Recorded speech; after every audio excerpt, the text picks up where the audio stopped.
Bonjour, nous allons commencer un nouveau chapitre intitulé La constitution de la matière. La première partie de ce chapitre est le modèle moléculaire. Tout d'abord, un peu d'histoire. Donc à l'Antiquité, il y avait un duel entre Démocrite et Aristote.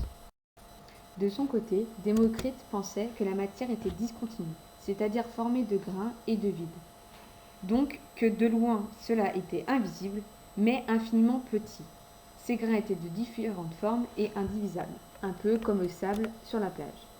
Tandis que Aristote pensait lui que la matière était continue, c'est-à-dire constituée de 4 éléments, le feu, l'eau, la terre et l'air. Pour lui, c'était invisible, donc ça n'existait pas. Le gagnant fut Aristote. En effet, celui-ci reçut l'appui des religieux de l'époque, et cela traversa les siècles qui suivirent jusqu'au XVIIIe siècle. En effet, plus tard, vers le XVIIIe siècle, Dalton, avec son expérience sur les gaz, vient confirmer l'hypothèse de Démocrite et réfute donc celle d'Aristote. La matière est donc composée de particules qui ne sont pas visibles à l'œil nu.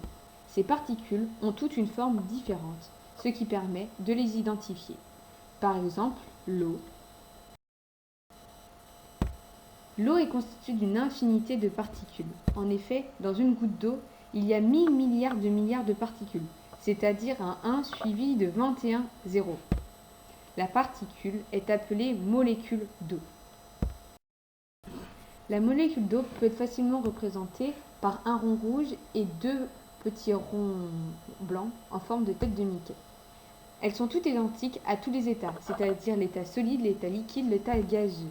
Elles ne se déforment pas, elles gardent les mêmes dimensions et elles gardent la même masse. La matière est donc constituée d'une infinité de molécules qui est séparée par du vide. Ce vide est plus ou moins grand selon l'état physique. Donc nous verrons cela dans le chapitre suivant. Nous pouvons à présent savoir de quoi est composé un corps pur et un mélange à l'échelle moléculaire. Donc tout d'abord un corps pur. Nous pouvons voir dans deux flacons différents, deux corps purs différents. À gauche le diazote pur et à droite le dioxygène pur. Ils sont tous les deux constitués d'une seule sorte de molécule. À gauche le diazote est représenté par des petits carrés bleus et à droite le dioxygène est composé de petits ronds rouges. Si nous mélangeons les deux, cela forme un mélange connu. En effet, l'air est un mélange de diazote et de dioxygène.